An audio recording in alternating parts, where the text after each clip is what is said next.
વલસાડના શાકભાજી માર્કેટ વિસ્તારમાં ધોળા દિવસે લૂંટની ચોંકાવનારી ઘટના સામે આવી છે। વિશાલ એપાર્ટમેન્ટમાં રહેતી વૃદ્ધા અને તેમની કામવાળીને બંધક બનાવી અજાણ્યા લૂંટારુઓ લૂંટ ચલાવી હતી। લૂંટારુઓએ ચપ્પુ અને છરા સાથે ઘરમાં ઘૂસીને ધમકાવ્યા અને મહિલા પર હુમલો પણ કર્યો, જેમાં કામવાળીને ઈજા પહોંચી હતી। ત્યારબાદ આરોપીઓએ સોનાના દાગીના, રોકડ રકમ અને મોબાઈલ સહિત અંદાજે 4 લાખથી વધુ રૂપિયાની લૂંટ કરી સ્થળ પરથી ફરાર થઈ ગયા હતા। ઘટનાની જાણ થતાં પોલીસ તાત્કાલિક ઘટના સ્થળે પહોંચી સીસીટીવી ફૂટેજના આધારે તપાસ શરૂ કરી। એટલે પેલા 3 ભાઈઓ આવીને ઘૂસી ગયા અંદર। એકના હાથમાં મોટો છરો હતો, મારું મોઢું દબાઈ દીધું, નાક દબાઈ દીધું ને છરો ગળા પર મૂકીને એમ કે તમે જે કંઈ પહેર્યું હોય તે આપી દેવા અમને। રોકડ કેશ હતા 60-70 હજાર ને સોનું ને બધું મળીને 5-1 લાખ। આ તરફ વડોદરાથી સમાચાર। સમા વિસ્તારમાં ધોળા દિવસે લૂંટ, વૃદ્ધ દંપતીને ઘરમાં બંધક બનાવી લૂંટ ચલાવી છે। ચપ્પુની અણીએ મારપીટ કરીને લૂંટ ચલાવી છે। સોનાના દાગીના, 12,000 રોકડા, પર્સ અને મોબાઈલ લઈ ફરાર થયા છે। લૂંટારુઓ સીસીટીવી કેમેરામાં કેદ થયા છે। પોલીસે સમગ્ર મામલે વધુ તપાસ હાથ ધરી છે। इतने में मुझे धक्का मार के गिरा दिया। गिरा देने के बाद मुझे गला में दबा के रखा और चाकू छाती में रखा, बोला तुमको मार दूंगा। फिर हमारा उंगली का जो दो रिंग था वो खींच के लिया। पर्स में मिसेस का एक छोटा पर्स में पैसा था, 12,000 जैसा था, वो लिया। हमको दोनों को रूम में बंद किया और फ़ोन भी नहीं था, तो किसको फ़ोन कर नहीं सकता है। फ़ोन भी ले गए? हाँ, फ़ोन भी ले गया। અમદાવાદના વટવાના કુતુબનગરમાં વર્ષ 1992માં થયેલી યુવતીની હત્યાનો ચોંકાવનારો ભેદ હવે ઉકેલાયો છે। પોલીસ તપાસમાં ખુલાસો થયો છે કે યુવતીનો મૃતદેહ આરોપીના ઘરમાં આવેલા ખારકુવામાં છુપાવવામાં આવ્યો હતો। પરિવારને વર્ષો સુધી યુવતી જીવતી હોવાનું ભ્રમિત રાખવામાં આવ્યું હતું અને તેમણે અંધશ્રદ્ધા તથા ભુવાઓનો સહારો લીધો હતો। બાદમાં મળેલી માહિતીના આધારે પરિવારજનોએ પોલીસને જાણ કરી। ત્યારબાદ ક્રાઇમ બ્રાન્ચની ટીમ જેસીબી મશીન સાથે સ્થળ પર પહોંચી તપાસ શરૂ કરી। અંદાજે 35 વર્ષ જૂના કેસમાં મૃતદેહ અથવા તો અવશેષ મળવાની શક્યતા વ્યક્ત થઈ રહી છે। પ્રાથમિક તપાસમાં યુવતીની હત્યા થઈ હોવાની શંકા છે, જ્યારે મુખ્ય શંકાસ્પદ આરોપી શમસુદ્દીનનું પણ મોત થઈ ચૂક્યું છે। હાલ પોલીસ સહ આરોપીઓ અને સાક્ષીઓની પૂછપરછ કરી રહી છે। અલગ અલગ અવશેષો મળી આવ્યા છે અને એનું હવે તપાસ ચાલુ છે। ડીએનએ પરથી ખ્યાલ આવશે કે આ મૃતક કોણ છે અને મૃતકની ઓળખાણ થશે, તેના પછી ખ્યાલ આવશે કે આ મામલો શું છે। હાલ અત્યારે અમને માહિતી એવી મળી હતી કે આ મહિલા છે અને એને અહીંયા દાટી દીધેલી છે। હવે આગળની માહિતી અમને ડીએનએ મેચ થયા અને તપાસ પછી ખ્યાલ આવશે કે આ મામલો શું હતો। સુરતના વેસુ વિસ્તારમાં યુવક પર થયેલા જીવલેણ હુમલાના મામલે પોલીસને મહત્વપૂર્ણ સફળતા મળી। વેસુ પોલીસે આંબેડકર નગરમાં ચપ્પુ વડે હુમલો કરનાર 5 આરોપીની ધરપકડ કરી, જેમાં એક આરોપી સગીર હોવાનું સામે આવ્યું। આ મુદ્દે ભોગ બનનારના પરિવારજનોએ વેસુ પોલીસ મથકનો ઘેરાવ કરી નારાજગી વ્યક્ત કરી। અગાઉ હુમલો કરીને આરોપીઓ ફરાર થઈ ગયા હતા, પરંતુ પોલીસે સઘન તપાસ બાદ તમામ આરોપીઓને ઝડપી પાડ્યા। હાલમાં પોલીસે કાયદેસરની કાર્યવાહી શરૂ કરી છે।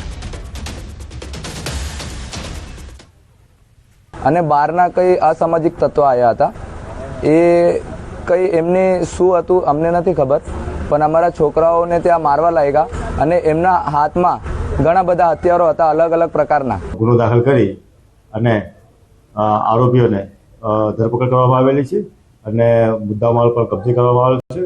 હાલમાં એ લોકોને અટકાયત કરી અને નામદાર કોર્ટમાં પેશ કરી રિમાન્ડની માંગણી કરનાર છીએ। ટોટલ કુલ 8 આરોપીઓ હતા, જેમાંથી 5ની ધરપકડ થઈ છે અને એક આરોપી કાયદાના સંઘર્ષ અને જેમાં એક વ્યક્તિ એ કાયદાના સંઘર્ષમાં આવેલો હોવાનું જણાય છે। આ તરફ અમદાવાદના હીરાવાડી વિસ્તારમાં અસામાજિક તત્વોનો આતંક। અંગત અદાવતમાં કેટલાક અસામાજિક તત્વોએ ઓફિસમાં બેઠેલા એક યુવક પર હુમલો કર્યો। હુમલા દરમિયાન યુવકે બચાવ માટે ઓફિસમાં રહેલી ફરસીનો ઉપયોગ કર્યો હતો, જ્યારે હુમલાખોરોએ લાકડીઓ વડે હુમલો કરી ઓફિસમાં તોડફોડ પણ કરી હતી। સમગ્ર ઘટના સીસીટીવી કેમેરામાં કેદ થઈ। યુવકને અગાઉ પણ જાનથી મારી નાખવાની ધમકી આપવામાં આવી હતી। ઘટનાને લઈ યુવકની અરજીના આધારે પોલીસે ગુનો નોંધી વધુ તપાસ હાથ ધરી છે। તો રાજકોટના જેતપુર નજીક ટોલ પ્લાઝા પર દાદાગીરી। ફાસ્ટેગમાંથી 35 રૂપિયા કપાતા કાર ચાલકે દાદાગીરી કરી। જેતપુર નજીકના પીઠડિયા ટોલ પ્લાઝા પર કર્મચારી સાથે બનાવ થયો છે। ટોલ કર્મચારીનું ગળું દબાવતા હોવાની ઘટનાના સીસીટીવી વાયરલ થયા છે। જ્ઞાતિ વિશે અપમાનજનક શબ્દો બોલી થપ્પડ માર્યાનો આક્ષેપ છે। શિફ્ટ સુપરવાઇઝરે વચ્ચે પડી કર્મચારીને છોડાવ્યો છે। આ ઘટનાને 2 દિવસ બાદ પીડિતે વીરપુર પોલીસમાં નોંધાવી છે ફરિયાદ। પોલીસે આરોપીનું વિપુલ કાઠીનું બનાવ સ્થળે અને ગામમાં રિકન્સ્ટ્રક્શન કર્યું।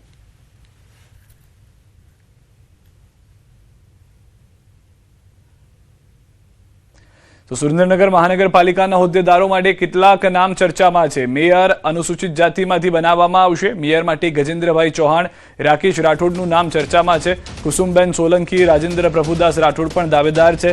સૌથી યુવા સદસ્ય દિવ્યાબેન મિયાવડાનું પણ રેસમાં નામ આગળ ચાલી રહ્યું છે. તો ડેપ્યુટી મેયર તરીકે પણ નામની જે ચર્ચા ચાલી રહી છે તે પણ આપ ટીવી સ્ક્રીન ઉપર જોઈ રહ્યા છો. અલગ અલગ નામો જે છે, જેમાં ડેપ્યુટી મેયરમાં નીરવભાઈ દવે, જયદીપસિંહ ઝાલા, મહેન્દ્રભાઈ પટેલ, રમીલાબેન કાલિયાના નામ ચર્ચામાં છે. સ્ટેન્ડિંગ કમિટીના ચેરમેન માટે દાવેદાર ભગીરથસિંહ ઝાલા, અશોકસિંહ પરમાર, જશુબેન વેગડ, સ્મિતાબેન રાવલ દાવેદાર છે.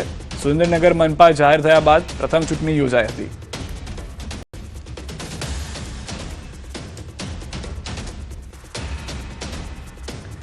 વધુ માહિતી ન્યૂઝ 18 સંવાદદાતા અક્ષય પાસેથી મેળવીશું. અક્ષય, જે રીતના નામ ચર્ચામાં ચાલી રહ્યા છે, કઈ રીતના સમીકરણો સુરેન્દ્રનગરમાં જોવા મળી શકે છે?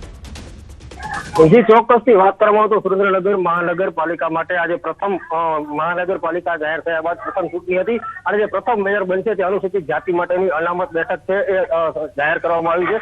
તેને લઈને મુખ્યત્વે જો વાત કરવામાં આવે તો જે 4 છે મુખ્ય દાવેદાર છે, જેમાં ગજેન્દ્રભાઈ ચૌહાણ, રાકેશભાઈ રાઠોડ, રાજેન્દ્રભાઈ રાઠોડ અને કુસુમબેન સોલંકી તેમજ દિવ્યાબેન મિયાવડા નામના કુલ 5 વ્યક્તિઓ છે આ મુખ્ય દાવેદાર માનવામાં આવી રહ્યા છે.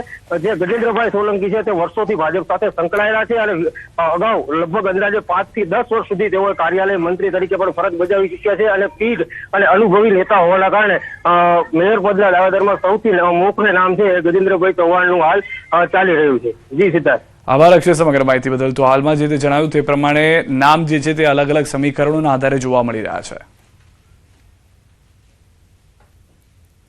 ભાવનગર મહાનગરપાલિકાની ચૂંટણી પૂર્ણ થયા બાદ હવે પદાધિકારીઓની પસંદગીને લઈને રાજકીય ગરમાવો વધ્યો છે. શહેરમાં ચર્ચા તેજ બની છે. આગામી મેયર અને સ્ટેન્ડિંગ કમિટીના ચેરમેન તરીકે કોણ પસંદ થશે? પ્રથમ ટર્મમાં જનરલ બેઠક માટે મેયર પદની રેસમાં કાળિયાબીડ વોર્ડની વર્ષાબેન પરમાર, શીતલબેન જોશીનું નામ છે. બીજી તરફ સ્ટેન્ડિંગ કમિટીના ચેરમેન માટે ઉપેન્દ્રસિંહ ગોહિલ, રાજુભાઈ રાબડિયા અને કિશન મહેતા મુખ્ય દાવેદારો તરીકે ચર્ચામાં છે. પરંપરા મુજબ મેયર પશ્ચિમ વિસ્તારમાંથી હોય તો સ્ટેન્ડિંગ ચેરમેન પૂર્વ વિસ્તારમાંથી પસંદ થતા હોય છે. સાથે જ મહાનગરપાલિકામાં કોંગ્રેસની 8 સીટ હોવાને કારણે તેમને વિરોધ પક્ષના નેતાનો દરજ્જો મળવાની શક્યતા છે, જેમાં કિશન મેર, ભરત બુદેલિયા અને જયદીપસિંહ ગોહિલના નામ ચર્ચામાં છે. વધુ માહિતી ન્યૂઝ 18 સંવાદદાતા નીતિન પાસેથી મેળવીશું. નીતિન, જે રીતના નામોની ચર્ચા ચાલી રહી છે, કયા સમીકરણો ધ્યાનમાં રાખવામાં આવી રહ્યા છે? જી, ચોક્કસ વાત કરીએ તો જ્યારે પ્રથમ ટર્મ જે મેયર માટેની જે જનરલ બેઠક હતી તેની કોની પ્રબળ શક્યતાની ભાવનગરની વાત કરીએ તો મેયરની દોડમાં સૌથી મોખરે નામ જે કાળિયાબીડ વિસ્તારના વર્ષાબા પરમાર છે તેમનું નામ ચાલે છે. બીજા નંબર પર જે શીતલબેન જોશી છે તેમનું નામ ચાલે છે અને ત્રીજા નંબર પર ચોક્કસ કહી શકાય કે જે નવા અત્યારે ચહેરાઓ છે તેમાંથી કોઈ પણ એક મહિલા છે તેમનું નામ પણ આવી શકે છે સામે. ત્યારે બીજી તરફ વાત કરીએ તો સ્ટેન્ડિંગ ચેરમેન પદે જે રિપીટમાં છે જે રાજુભાઈ રાબડિયા તેઓ પૂરી શક્યતા છે રિપીટ થઈ શકે. અન્યથા બીજા 2 વ્યક્તિઓ છે તે પણ રેસમાં છે. ત્યારે વાત કરીએ ઉપેન્દ્રસિંહ ગોયલની, તે પણ સિનિયર છે અને ઘણા સમયથી સક્રિય છે. ત્યારે કિશન મહેતા છે તે પણ પોતાની દાવેદારીમાં આ રેસમાં સામેલ છે. અચ્છા, બીજી તરફ વાત કરીએ જ્યારે કે કોંગ્રેસ પક્ષની તો જે તેમની 8 સીટો છે ભાવનગરની મહાનગરપાલિકામાં તેને લઈને 10%નું જે વેરિએશન આવતું હોય છે ગણતરીમાં, તેને લઈને તે વિરોધ પક્ષ માટે દાવેદારી કરી શકે છે. અને વિરોધ પક્ષના નેતાની વાત કરીએ તો ભરત બુધેલિયા છે, જયદીપસિંહ ગોહિલ છે અને કિશન મેર છે. આ 3માંથી એક નામ છે સંભવિત તે થઈ શકે છે. આભાર નિતિન સમગ્ર માહિતી બદલ. વડોદરામાં